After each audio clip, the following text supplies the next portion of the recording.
जैसा कि पिछले वीडियो में आप लोग के सामने मैं डिस्कस कर रहा था राजनीतिक भूगोल की कुछ परिभाषाओं के बारे में। और पहली परिभाषा स्प्राउट के बाद हमने विटलसी के रूप में उसको पढ़ने का प्रयास किया और आपने देखा कि किस तरह से विटलसी जो है अपनी बात को रखने का प्रयास करते हैं। एक व्यापक दृष्टिकोण जिसको कहेंगे भौगोलिक दृष्टिकोण हमारे सामने रखने का उन्होंने प्रयास किया।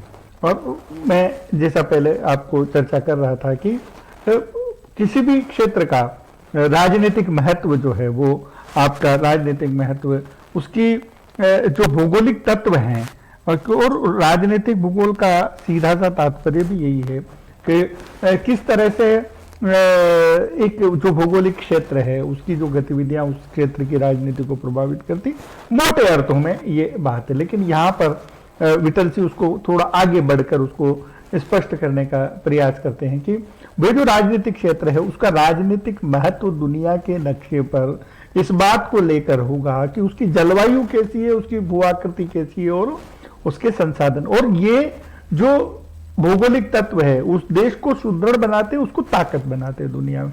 अब आप जितने दुनिया में शक्तिशाली राष्ट्र रहे हैं अब तक या अब रहने वाले, अब आप के पीछे की ताकत को जब आप कहीं ना कहीं देखने का प्रयास करेंगे तो आपको लगेगा कि उनकी ताकत के लिए एकमात्र जिम्मेदार कारक जो कोई है, कारण जो है वो राजनीति आपका भूगोल ही है। तो भूगोल का तात्पर्य यहां पर विटलसी ने बहुत ही स्पष्ट रूप से कहने का प्रयास किया कि वहां की जलवायु उसको ताकत बनाती है। अब आप देखिएगा, एक उदाहरण देखिएगा कि हर चीज में अमेरिका नंबर 1, वो चाहे इंडस्ट्रीज में हो, खाद्यान्न उत्पादन करने में हो, सब में नंबर 1। अब आप देखिएगा कि इसका जो आपका जिसको कहते हैं पूर्वी किनारा जो है, आपका पूर्वी तट है, तो वहां पर प्रकृति कैसे किसी देश को ताकत बनाती है, किसी देश को कैसे नंबर 1 पर ले जाती, तो वहां पर अपने आप ही प्रकृति की गर्म और लेब्राडोर, गर्म धारा और ठंडी धारा का मिलन उसके किनारे पर। तो अब आप देखिएगा कि जब गर्म पानी ठंडे पानी से जब मिलता है तो वहां जितनी भी मछलियां हैं वो सोते ही ऊपर आने का प्रयास करती। तो आप खाली जाल लगाकर बैठ जाइए, अपने आप सोते मछलियां उसके अंदर आ जाएगी, आप अपने आप ही पैसे वाले हो गए। ये वो एक जिसको कह सकते हैं ना हम लोग कि कैसे प्रकृति किसी को झोली भरकर देती है क्या। तो अब इसका एक उदाहरण और देखिए साहब, जैसे आपके अरब कंट्रीज हैं, एक जमाना था कि दुनिया की संसाधन विहीन क्षेत्र जहां पानी भी उपलब्ध नहीं है, और इसी कारण से इन्होंने दुनिया में आक्रांताओं के रूप में काम किया। और यही वहाँ के जो कबीले के प्रमुख हुआ करते थे, राजा तो वहाँ पर थे नहीं, इस तरह की व्यवस्था तो वहाँ पर कोई सामाजिक व्यवस्था थी नहीं, लूट खसोट की राजनीति और लूट खसोट की संस्कृति थी। तो उन्होंने कहा कि जो यहाँ रहोगे तो मर जाओगे, इससे अच्छा तो साथ चलो, वहाँ हमला करते हैं, वहाँ जो तुम्हें मिलेगा वो संपत्ति भी मिलेगी, और एक दूसरी चीज जिसपे सबसे ज्यादा आकर्षण इनका रहा कि औरतें भी तुमको मिलेगी, तो उस पर बस मरने मारने को तैयार हो गए और सारी दुनिया का में रक्तपात बचाया। तो एक अब आप इसको समझिएगा इस बात को कि जब संसाधन नहीं थे तो आप दुनिया के बाहर निकलना पड़ा आपको, क्योंकि हमारे यहाँ संसाधन नहीं है, इसलिए जहां भी संसाधन है ताकत के जोर पर उसको कर लीजिए। तो यह एक दूसरा विषय। अब दूसरी बात कि जब तेल की खोज हो गई और तेल की उपयोगिता का दुनिया को पता लगा, तो भगवान ने जब सब कुछ छीना तो ये एक चीज दे दी, और इसको ऐसा दिया कि दुनिया के आप नेता हो गए, आप ही तय करते हैं सब दुनिया की सारी चीजें, पॉलिसी। अमेरिका जैसा राष्ट्र भी कहीं ना कहीं किसी मायने में गाय बह जाए में इनकी बातों को उनको मानना पड़ता है, क्योंकि आज जो प्रगति है वो तेल पर ही आधारित है, तेल नहीं है तो कुछ भी नहीं। तो कैसे जलवायु आपका, कैसे भूगोल आपका ताकत बनाता है, ये आप इस बात को देखेंगे। जैसे इसका एक और बहुत उत्कृष्ट उदाहरण जैसे इंग्लैंड अपने आप में होता है।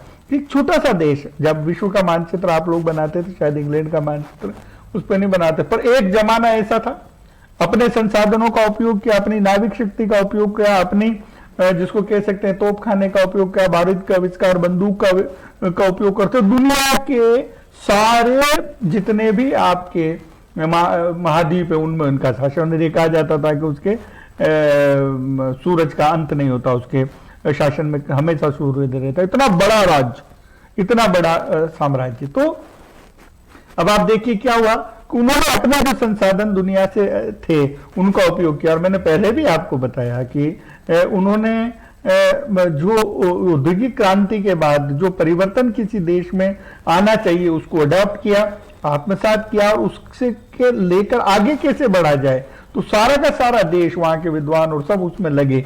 जैसे अपन गिलफर्ड टेलर के बारे में, इनके बारे में पढ़ा करते हैं या उनके बारे में देखते हैं तो आपको ध्यान में आएगा कि किस तरह से सारे भूगोलवेत्ताओं ने भी क्लाइमोग्राफ बनाए, कैसे वहां का राजा दूसरे मतलब देश में जाकर अपना शासन स्थापित कर सकता है, सुविधापूर्वक रह सकता है, सुरक्षापूर्ण रह सकता है। तो ये सारी चीजें मतलब कुल मिलाकर अपने देश को कैसे ताकत बनाना, सब शक्तियां लगी।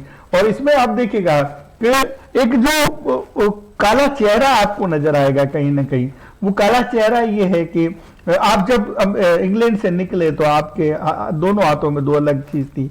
एक हाथ में आपके बाइबल था तो दूसरे हाथ में आपकी बंदूक थी। आपने जो जैसे माना वैसे मनवा कर उसको अपनी सत्ता, अपने प्रभु सत्ता, अपने स्वार्थों को पूरा किया। वर्षों तक, 100-150 साल तक पूरी दुनिया पर आपने शासन किया। तो ये जो प्रवृत्ति है, ये जो प्रकृति है मनुष्य की, इसको समझना पड़ेगा। ये सब चीजें भूगोल में काउंट होती है, ये चीजें आपको ताकत बनाती है दुनिया में। तो वो सारी चीजों को, जो छोटी छोटी बातें आपको लगती, लेकिन ये छोटी नहीं है, आपको ताकत बनने की इंस्पिरेशन देती है। अब जैसे जापान का उदाहरण देखिए, 1949 में जब द्वितीय विश्व युद्ध में जब वो हार गया और उस पर परमाणु हमला हुआ तो बिल्कुल तहस नहस हो गया। लेकिन वहां के लोगों के मन में राष्ट्रीयता ने इस तरह से प्रामाणिकता के साथ अपने उसको रखा कि आप समझ सकते हैं कि उनके लिए अपना देश प्रसिद्ध। उसके कई उदाहरण आप लोगों ने देखे होंगे कि, और भूगोल को भी देखेगा कि भूगोल भी ऐसा कि जो बहुत ज्यादा सहयोग नहीं करता उसके विकास में। देश में टापुओं में बटा हुआ देश, खंडित देश है, तो उस खंडित देश और आकार में भी बहुत छोटा, लेकिन जिसको कहते हैं ना कि लोगों की इच्छा शक्ति, जिजीविषा इतनी है कि हमको दुनिया का पावर बनना है। तो उन्होंने ये किया कि हमारे यहाँ क्योंकि भौगोलिक क्षेत्र छोटा है तो छोटी इंडस्ट्रीज, और समय ऐसा बदला कि इलेक्ट्रॉनिक्स का महत्व बढ़ गया है ना, इलेक्ट्रिक इन चीजों का महत्व बढ़ गया। तो उन्होंने, क्योंकि ये सारे उद्योग छोटे स्थान पर भी स्थापित होकर उसको, जैसे घड़ियों में नंबर 1 हो गया, कंप्यूटर में नंबर 1 हो गया, दूसरी टेक्नोलॉजी में नंबर 1 हो गया, जितनी भी चीजों, और इतना बड़ा अपना उद्योग और दुनिया भर में उन्होंने फैलाया कि मतलब होंगे आप लाड साहब, आप दुनिया की ताकत होंगे अमेरिका, लेकिन इकोनॉमिक ताकत जिसको कह सकते हैं हम, वो टेक्नोलॉजी की ताकत जो कह सकते हैं, वो जापान के पास आ गई। तो आपका जो जनमानस है, आपके जो रहने वाले लोग हैं, उनकी मानसिकता में इस तरह का परिवर्तन कर कर भी आप दुनिया की ताकत बन सकते हैं। तो मेरा कहने का मतलब ये है कि सिर्फ प्राकृतिक संसाधन ही नहीं, मानसिकता भी आपकी बहुत। तो यहाँ विटलसी जिस बात को कहते हैं तो वो वही बात यहाँ पर भी साबित होती है। अमेरिका के बारे में फिर मैं जैसे बात कहूंगा कि एक होड़ होती है किसी भी देश की नंबर 1 रहने की। आप लोगों ने देखा होगा, सारे भूगोल और इन सब से दूर भी लगा लेते हैं। तो भी खेलों में भी देखिए, जैसे ओलंपिक की बात आएगी तो अमेरिका का ये कंपटीशन है कि जब सब में मैं नंबर हूं तो गोल्ड मेडल की लाइन में भी वो नंबर होता है। बड़े अजीब सी, जैसे जिसको कहते हैं ना, एक भूख आपको अपने लोगों के अंदर जगानी पड़ेगी वो, और तभी राष्ट्र का निर्माण होता है, राष्ट्र के चरित्र का निर्माण होता है, और वो राष्ट्र नंबर 1 बनता। बहुत आसान नहीं है। अब इसका एक और उदाहरण देखिए कि दुनिया में सबसे ज्यादा गेहूं और मक्का पैदा करता है आपका अमेरिका, है ना। अब आप देखिएगा कि कैसे देश नंबर 1 रहता है। इसकी कल्पना करिएगा कि जब अर्थशास्त्र का अपना नियम है कि जब सप्लाई ज्यादा हो और मांग कम हो तो किसी भी चीज का भाव कम हो जाता है। मतलब मांग कम हो और प्रोडक्शन ज्यादा हो तो उसका भाव जो उस चीज का है वो कम हो जाएगा। तो अमेरिका को प्रोडक्शन में भी नंबर 1 रहना है, इसलिए दुनिया का सबसे ज्यादा गेहूं पैदा करता। पर उसको इस संभावित खतरे का भी पता है कि मैं जो गेहूं पैदा कर रहा हूं नंबर 1 होने के कारण से पैदा तो कर दिया, लेकिन जैसे ही पैदावार ज्यादा हुई तो उसका भाव कम हो जाएगा। तो ऐसी स्थिति में वो नंबर 1 भी रहना चाहता है किसमें, प्रोडक्शन में, और भाव की दृष्टि से भी उसको नुकसान नहीं हो, इसलिए अपना अधिकांश गेहूं वो अपने समुद्र में फेंक देता है। अब ये है, इसको समझने का प्रयास करना, ये मानसिकता है। तो वो इसलिए कि जैसे ही भाव कम हुआ तो मेरे किसानों को नुकसान हो जाएगा। तो ऐसी स्थिति में वो वहां के किसानों को भी नुकसान नहीं हुआ, उनके व्यवसायियों को भी नुकसान नहीं हुआ, इसलिए इस नीति पर बात करते हैं। यही आलम उनका मक्का में भी है। मक्का दुनिया का सबसे ज्यादा पैदा करते, पर हम उस जलवायु को समझते हैं कि वहां मक्का बहुत ज्यादा नहीं खाई जाती, तो उसका उन्होंने अल्टरनेट ढूंढा। फसल को काटते भी नहीं, जितने सुअर उनके यहाँ होते हैं पोग, उन सब सुअरों को मक्का के खेत में घुसा देते हैं और वो वहां पर आराम से मक्का खाते हैं और अपना वजन बढ़ता है। और मक्का खाने से, कार्बोहाइड्रेट खाने से उनमें पेट बढ़ता है तुरंत। जो तेल और घी, वो जो जितना भी चर्बी मिलती है वो सारी की सारी उनसे मिल जाती है। बट देखिए आप कैसा देश के विकास का कैसा मार्ग चुना, छोटी छोटी चीजों पर अमेरिका ने कितना ध्यान दिया, इसलिए जाकर आज वो अमेरिका है। और दूसरे देश उसके सामने इसलिए नहीं टिक पाते कि उन सबको कलेक्ट कर लेना और उन सबको देश के हित की राह में लगा देना, ये बहुत बड़ी बात होती है। ये प्राकृतिक संसाधनों का जो विदोहन है वो बहुत महत्वपूर्ण। अब एक बात और मेरे को आपके को कहते हुए इस बात को मैं समाप्त करूंगा कि दुनिया में आज भी भंडारण की दृष्टि से या खोज की दृष्टि से अगर तेल सबसे ज्यादा है तो वो अमेरिका के पास, पर आज की तारीख में प्रोडक्शन में 0, उत्पादन कुछ भी नहीं और भंडारण उसके यहां सबसे ज्यादा। मतलब ये कि आज जो तेल